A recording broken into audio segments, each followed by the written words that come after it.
Kyrie Jesu Domine, dona eis requiem. Kyrie Jesu Domine. Well, good morning everybody and happy Monday. In our first step in returning to normal. I'm not a fan of the new normal. Don't know what that means, but somehow that sounds like it's a lot less than the old normal.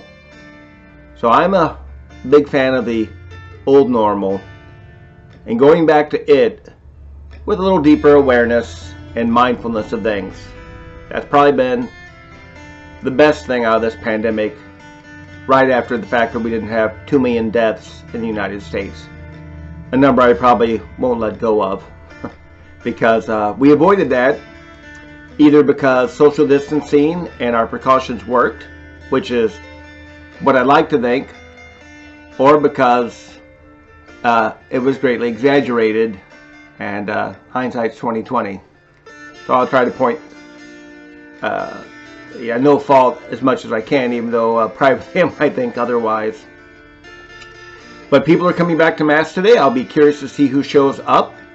I understand some people will not return and may not return for a while because they are genuinely concerned about their health. They either have a fragile state of health or they are worried about the virus. And I completely understand that. So we got church set up for social distancing, cleaning the pews.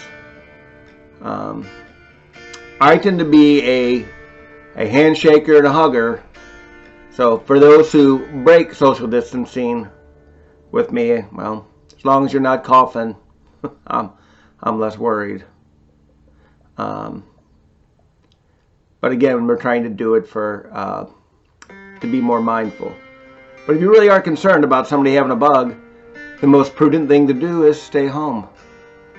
You know, no harm, no foul called on that. But we can say this, our isolation has a detrimental effect psychologically and spiritually on us. And I'll be curious to see what the collective effect of this has been on individuals of faith. Did it deepen your faith, which is my hope? I hope that's the case.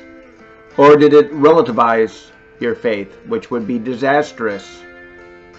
Again, faith and religion are the same thing, but they are intimately intertwined. If you are a religious person, you should be a person of faith.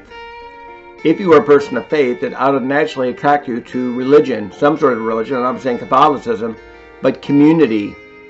The Christian cannot be solely a spiritual person. The Christian is a communal person. So that's, something we want to keep in mind. I have a funeral later today. Same restrictions there with how many people we can seat, where they can be, no sign of peace,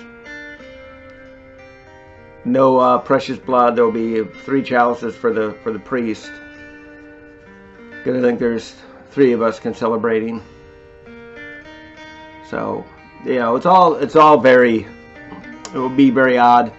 What I'm really hoping for, that none of the people I love, care for, and respect are tempted to become part of the See Here crowd.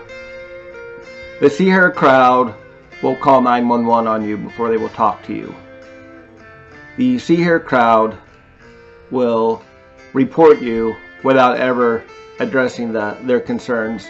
And I can't imagine we have anybody in our parish like that. We may have people like that in our community. That's quite possible. I don't think so. I think there's just a different mentality in rural life than there is in urban life. And I know that's somewhat of a generalization. And the thing about the See Here people is they say they're doing it for your good, but they don't ever come to you. So that tells you it's a lie right there. They didn't do it for your good. They did it for their gratification. And that's a shame.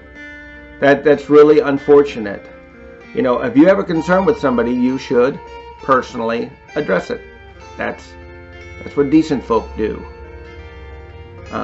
Non-decent folk don't ever address the person. They go up the chain to whatever perceived authorities they have to voice their concerns. And that's, again, unfortunate. I am so looking forward to everybody being back at Mass. And for those who can't come yet, please know we're praying for you. Would love to have people or myself bring you communion at home. May God continue to bless us and give us wisdom through all of this.